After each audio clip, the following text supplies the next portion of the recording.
Okay, on to video 2 here. We're going to move right into explaining what this paradigm from the Luciferian perspective is about. Again, what I'm going to use is I'm going to use the Christian perspective because that's the most broadly understood or known in society. This is the basic premise and ascription that I adhere to and believe in. I do believe in Jesus Christ as my Lord and Savior, and I consider myself a Christian. However, I am absolutely against to most of the nonsensical churchianity that goes on today. 99.9% of your churches out there are nothing but swindlers. They don't present the gospel message. They entertain people to get you to put money in their coffers, to fill their plates. But that'll probably be another video for another time. But my point is, I'm going to go through the paradigm and I'm going to explain step by step what this stuff is all about. So let's get started. First thing we're going to talk about is the God of the Bible, the creator God of the Bible.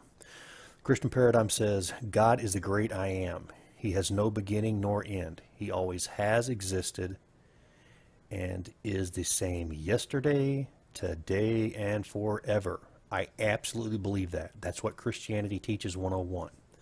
However, talking about this creator God of the Bible, let's see what the Luciferians believe and what they adhere to. This God is known as the Demiurge. The Demiurge is not the one true God. He only thinks himself to be because of his ignorance and stupidity. This God is also known by the name of Soklos and Yaldabaoth. You say, okay, that's a lot. What the heck are you talking about? Okay, this image right here of the serpent-headed lion, the lion-headed serpent or the lion-headed dragon. This is an old image. There are several modern images. There are several pieces of jewelry that people will wear. Basically, when you see this, that's what it's telling you. It's talking about Yaldabaoth. But at any rate, neither here nor there. I'm not going to get sidetracked onto that right now. It's a long rabbit trail. But I'm going to break these words down. Let's look at the word demiurge. It's a Greek term, and it simply means craftsman or artisan. They're giving credit. They're saying, yes, the creator God of this world is what fashioned and created this world. He is the craftsman, artisan. Okay. The other term was saklos or sakla. Okay, it's an Aramaic word, and it simply means fool, as in if you don't get it, if you're a fool, then you're blind to what reality is. Okay, so all these terms are disparaging, and the last one would be Yaldabaoth. You can pronounce it with a Y, I, or a J. It's a Hebrew term, and it simply means child of chaos. Okay, and I'm going to show you a couple of images from a movie. If you've ever seen the movie, I'm not encouraging people to go see it because it's an absolute stupid rendition. The old Ten Commandments movie that Cecil B. DeMille did was an absolutely pretty good movie. You know, it's kind of some, B acting in it, but by and large, it's a pretty accurate story going along with the Bible. However, there was a remake done. The name of this remake, and it's about Moses and the Ten Commandments, that kind of thing. But it's a completely different animal, and they twisted it. And the movie's name is Exodus: Gods and Kings. Okay, if you've seen it and you recognize these scenes, you'll know what I'm talking about. This little boy here, if you'll notice, he looks like he has mange in his hair. His hair's falling out in spots. He's got a dirty face. In many scenes, he's got really dirty hands. He's just filthy. Okay? And if you'll notice, he's got a little wound on his head right here. Okay? There's another picture of him. He's got this wound on his head. Well, when you understand this term here, Yaldabaoth, it's child of chaos. This little boy in that movie is God. He is the one that talks to Moses all the time. He's the one that tells Moses, I need you to go take care of this for me, get my people out of Egypt. You think I'm bluffing? Well, I don't encourage you to see the movie. It's nonsensical. You're wasting your money to see it, but to rent it. But I'm being serious as I can. This child, the child of chaos, Yaldabaoth, is what depicts God in the movie. They have the burning bush and all that in the movie, but the burning bush is just there, and the kid walks around the burning bush and talks. He's God. So this Luciferian paradigm is very real. The producers of that movie are not who and what you think they are. They've contributed to some other movies. They've been advisors on several movies. Okay, look into those two knuckleheads. It's a male and a female. They're not who and what you think they are. They're Luciferian. Let's move on. Okay, of the creator God of the Bible, from the Christian perspective, he is the all-powerful creator, loving, just, and merciful. Luciferians say, no, he is a blind, arrogant fool, B-A-F, blind, arrogant fool, who supposes himself to be all-powerful. Christian perspective of this creator God, he is long-suffering, full of grace, not desiring that any should perish. Luciferians say, no, this creator God is oppressive, unjust, a vindictive brute who imposes his will upon mankind. Christians say this creator God is the one and only almighty, true God. Above him there is no other. The Luciferians say, no, the creator God thinks he is the only God. The blind, arrogant fool doesn't realize he is a minor deity. So you can see right here, the Luciferians do believe in more than quote-unquote one God, so to speak. Okay, there are many in the layers of Gnosticism and Luciferianism, from the broad base of the pyramid all the way to the peak. There are different layers. A lot of your Gnostics ascribe to pantheism, things in nature. Okay, well, the Luciferians, any way you look at it, at the upper level, they're all polytheistic. They believe there's more than one God. Very few of them. Once you get past understanding you've been duped with pantheism, it's easier to see. But at any rate, what I'm teaching is not the base. I'm teaching you from the peak perspective of what they're doing. Okay? Of the creator God of the Bible, the I Am has no beginning nor end. He is the same yesterday, today, and forever. Luciferians say, no, this creator God of the Bible is a minor deity of the pleroma, i.e. the Godhead Father, who is immortal. And you can look, this is a verse that they'll use out of Colossians 2:9, okay? You say, well, these words are strange. Well, this word pleroma is the Greek word for Godhead, okay? Other words for this term pleroma is the plenitude, the one, the Ein Sof, the Almighty, okay? One thing you'll need to understand, if you hear the terms great architect of the universe, that's who they're talking about when the your Mormons, not Mormons, I spoke out of turn there. Your Masons, whenever they talk about the great architect of the universe, and they talk about him, every now and then you'll hear someone say grand architect of the universe. You've got to understand and listen very carefully, because you as just a simple, Joe on the street, you won't catch it. Great architect is the pleroma, the plenitude, the ultimate creator of the universe. The grand architect is, they're talking about the creator God of this world. Grand as in the keeper of time, grandfather clock. He is below the great architect in their teaching, their paradigm. So that's basically, in a nutshell, how they see and view. I know this is baffling, and you're going to have to sit and scratch your head and wrap your head around it. Christians believe that there's only one true God. He's the same yesterday, today, and forever. But the Luciferians say, no, absolutely not. He is a minor deity. He just thinks himself to be all-powerful. In fact, this creator God was an emanation from Sophia in Gnosticism, and he was dumb as a sack of hammers, is the way they teach it, the way they believe. I don't want to come across as disparaging at all to my Lord and Savior Jesus Christ by explaining and using their words. I'm just telling you what they believe and what they see things as. And the more you can see it and understand that, the closer you can come to grasping and realizing these knuckleheads are all around you. Advertisement, logos. A lot of these people sit in your same church as you do. You just don't know who they are and what they are. But once you understand their language and you can see and hear it in Christian music and the songs that are taught, the light bulb will go off in your head. It becomes ever so clear. Now let's move on to Satan. The Christians say Satan is the evil adversary of God and mankind. I concur. That's exactly who and what he is. Luciferians say no. Satan is the blind, arrogant fool. He is the creator God of this world.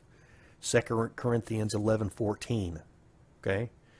Now they'll use this to say, basically, you can be deceived because Satan himself can transform himself into a minister of light. Christians say, whoa, it's talking about Satan transforming himself to an angel. Luciferians say, you guys are as dumb as a sack of hammers. Paul is talking about the creator God of this world. So that's a totally separate subject and a separate study in and of itself. But most of you Luciferians ascribe to pointing towards Paul in the Bible as being a Gnostic Luciferian. And a lot of his writings are very suspect in a lot of the material because they use a lot of his material to support their cause. Let's move on. Christians say Satan and Lucifer are one and the same. They basically hold that it's just one name imposed on the other. Whereas Luciferians say no, Satan and Lucifer are two distinctly separate entities. They think that this guy is the creator God of this world. This guy is the redeemer of mankind. And we're going to cover him next. Okay, move on to Lucifer. Christianity says Lucifer is the rebellious evil adversary of God and mankind. One and the same basically with Satan. Luciferians say no, Lucifer is the mighty liberator and redeemer of mankind. You're scratching your head probably saying, what? Yes, that's what they believe. And I'm going to go through more verses and explain this, how they use and how they twist it, so that you can try to see it, grasp it from their perspective and how warped it is. The Christian paradigm, Lucifer is a created being which rebelled against God. Luciferian paradigm says no, Lucifer, i.e. the Christ, is an immortal God whom is greater than the blind, arrogant fool, the creator God of this world. Again, they use Colossians 2:9 to prove this. Okay, moving on. Christians believe Lucifer had a rebellious ego which caused him to fall. Luciferians say Lucifer voluntarily descended, i.e. fell, took the fall to liberate mankind. You're like, what? What are you talking about? Well, when we go through this next section here of creation in the garden, it'll make it a little bit clearer on what the heck they're talking about. They see the creation story completely turned on its head, warped from what Christianity exposes or espouses.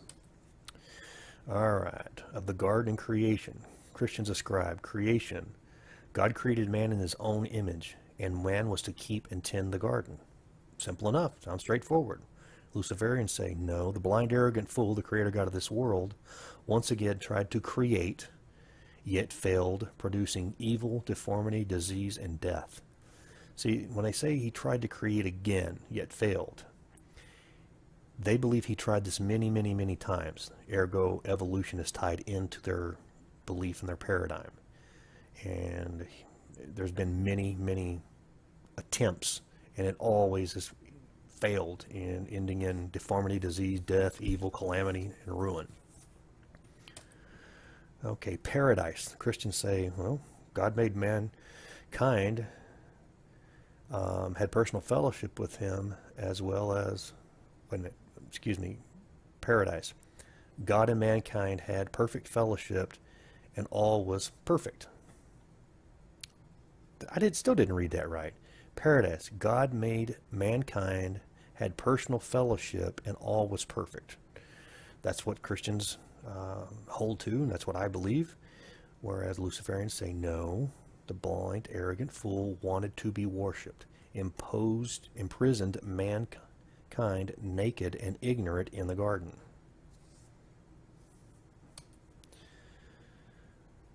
Again, paradise, the Christians say, Satan deceived mankind, mankind sinned, and mankind fell. Luciferians say, no, Lucifer liberated mankind from Satan's, i.e., the blind, arrogant fools, bondage of servitude and worship. Luciferians believe that Lucifer came to liberate mankind to get them out of the garden, that it was a prison. Whereas Christians read the creation account in Genesis 1 through 3 as a beautiful paradise until man sinned by disobeying and chose to consume of the tree of knowledge of good and evil. Well, Luciferians are reading the same story. They're just saying, no, that's not what's going on. Creation. Mankind dwelt with God until he sinned, i.e., died spiritually. Luciferians say the blind, arrogant fool created man, imprisoned him in a flesh garment of total depravity, and ignorant of all else. So man's imprisoned in a flesh garment, total depravity, and he's ignorant of all else. Didn't know what else is out there, what else is going on. Just basically hand to mouth, eating, being a knucklehead. Okay. Again, of paradise. Eve listened to the serpent and was seduced. In other words, she got tricked. She ate of the fruit of the tree of the knowledge of good and evil, gave to her Adam, her husband, and they sinned.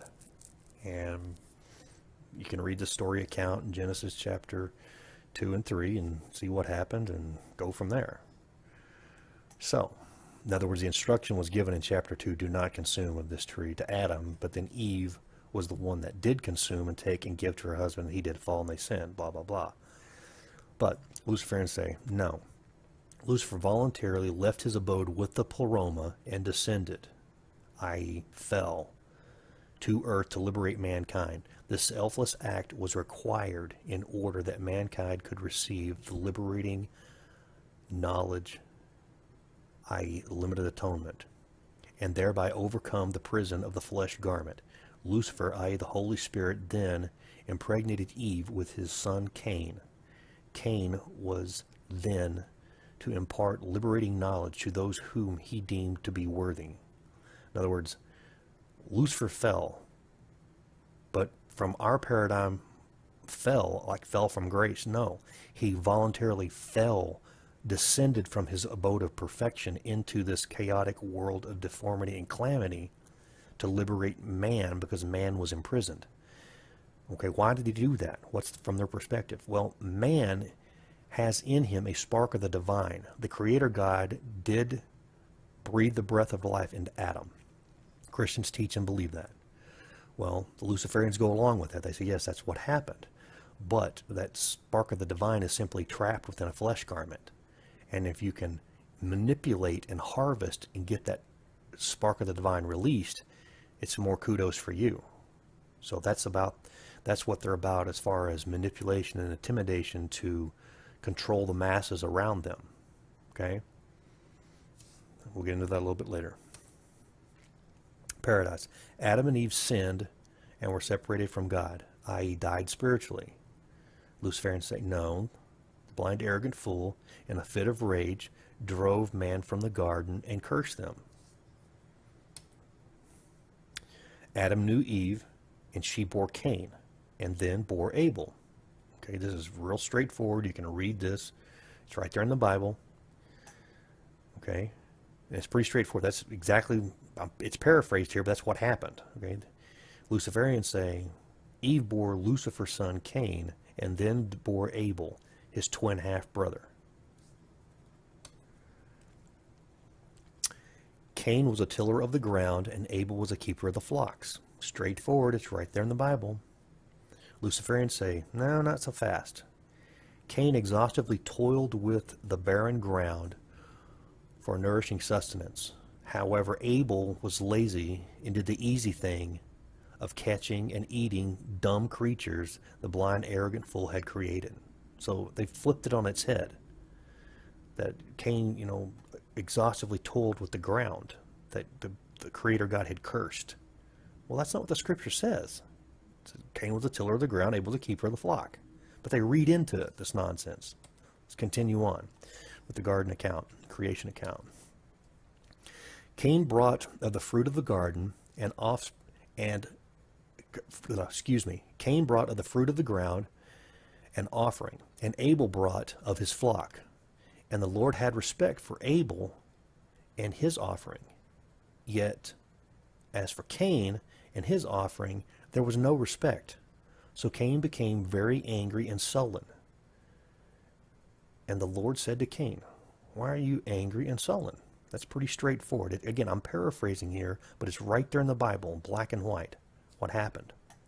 The Luciferians twist it. They say, in the process of time, in an endeavor to try and please the blind, arrogant fool, Cain brought of the fruit of the ground, which he had exhaustively toiled over. And Abel, being lazy, yet not wanting to look bad, seized a few dumb animals of the flock, and also presented them to the blind, arrogant fool, the Creator God.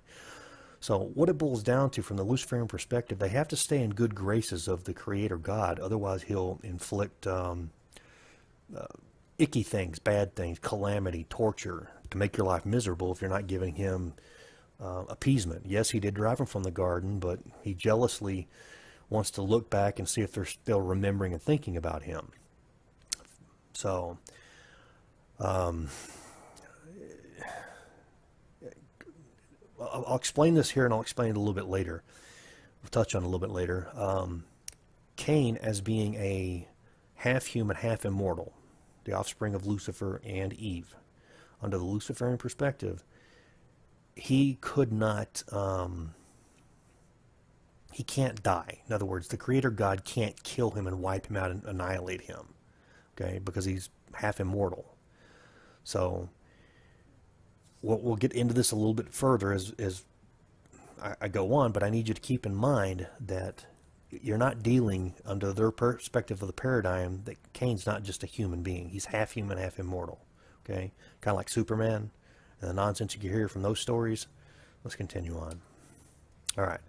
I've got several different things here. I've got 5 things I'm going to read and tie into the Christian perspective. Then we're going to tie this Luciferian perspective in.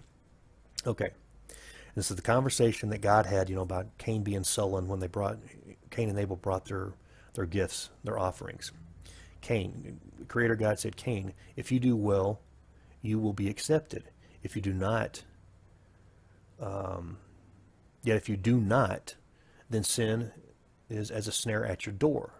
And this, again, I'm paraphrasing word for word from the Bible. Okay. So, moving on here. It came to pass that Cain rose up against Abel and killed him. Moving on, the Lord said to Cain, "What have you done? Your brother's voice cries to me from the ground." The Creator God is very displeased. He didn't want Cain to do this, but Cain chose to do it. Okay? We see it as Cain was just being wicked and selfish from a Christian perspective.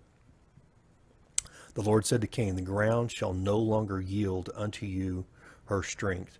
You shall be a fugitive and a vagabond on the earth." Okay? Cain's response is, Cain said, "You have driven me out from the face of the earth and from your presence." I'm getting out of place here. Let me read this over. Cain said, "You have driven me out from the face of the earth and from your presence. Shall I be hid? I will be a fugitive and a vagabond on the earth. Everyone that encounters me will try to slay me." So the Lord said to Cain, Whosoever slays Cain, I will take vengeance upon him sevenfold." So the Lord put a mark upon Cain, so no one should kill him. So Cain went out from the presence of the Lord and dwelt in the land of Nod on the east of Eden. That's pretty much straightforward what the word says, the word as in the Bible. And read it for yourself. Read the account. Genesis 1 and 2 give the account of creation. Genesis 2 goes into relationship with Adam and his relationship with the Lord, what he was supposed to do. Then 3 is where Eve is deceived and the fall and the curse on mankind takes place. On into 4 where Cain and Abel present their gifts, and Cain kills Abel and so forth. But moving on, let's see what, from this account of Cain and Abel's interaction into the murder of Abel, let's see what the Luciferians teach. Okay, the Luciferians teach this from their perspective. Cain knew that the blind, arrogant fool was biased to his ignorant creature, Abel. However, Cain also knew that because he was the offspring of Lucifer, that the blind, arrogant fool could sense something was different. Yet the blind, arrogant fool could not comprehend how nor why this was so with Cain. So you can see their paradigm's teaching that something's off, something's amiss, but the Creator God just couldn't put his finger on it. What's going on with this dude? Okay, pick up from there. The blind, arrogant fool delighted in the ignorant creature Abel, and how Abel submissively seized and brought him dumb animals of the flock. However, the blind, arrogant fool became enraged with Cain. The blind, arrogant fool could not comprehend why and how Cain was able to think freely and knew how to manipulate the barren ground and bring forth nourishment. So the blind, arrogant fool shunned Cain, thus Cain became sullen. Okay? If you read and understand in Genesis chapter 3, God cursed the ground and said, you're going to have to toil with the ground, thistles and thorns it will produce. And Cain, basically from the knowledge he received from Lucifer, he knew how to manipulate and get nourishment to come forth. And so from their perspective, the Creator God, ergo the blind, arrogant fool, got mad. Okay, so let's continue on. Cain soon grew weary of such actions by the blind, arrogant fool and decided to put the ignorant creature Abel out of his misery. Cain knew that Abel was simply an ignorant corruption of flesh, which was animated, i.e., alive only because of the breath, i.e., the spark of life, which the blind, arrogant fool had breathed into him. However, Cain knew himself to be half corrupted flesh and half Lucifer, i.e., immortal, and therefore the blind, arrogant fool could not destroy him.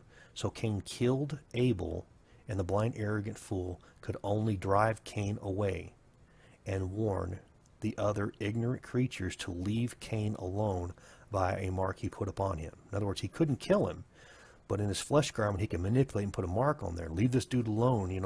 He's something else. He's part something else, but I can't figure out what it is. He didn't realize he was part, Lucifer. So, all right. Back to Adam and Eve here. Adam and Eve continued to seek after God and instructed their descendants to love and seek after him as well. Adam and Eve knew that whomever would seek after God in love and obedience, i.e. faith, would be accepted by God. Okay, that's what Christianity teaches. It's all about faith. Okay, Lucifer had empowered Cain with the knowledge and the ability to rise above the prison of the flesh garment. Thus, Cain was able to convey this precious knowledge to others and thereby spread Lucifer's unconditional election to all whom would overcome the flesh garment and seek after this light of knowledge. Okay? You'll notice here and on the previous slide, there's certain words that are in all caps and that are underlined. And they're bold. It's unconditional election. You guys have heard of Calvinism. If you haven't, well, look Calvinism up, read into it, and see what it's about. At the end of my third video, I'm going to tie in and explain how Calvinism is Luciferianism 101. But it's packaged and sold as a bill of goods to unwitting Christians to get them to dupe them, basically, into being at the behest of playing the game of the mystery religion.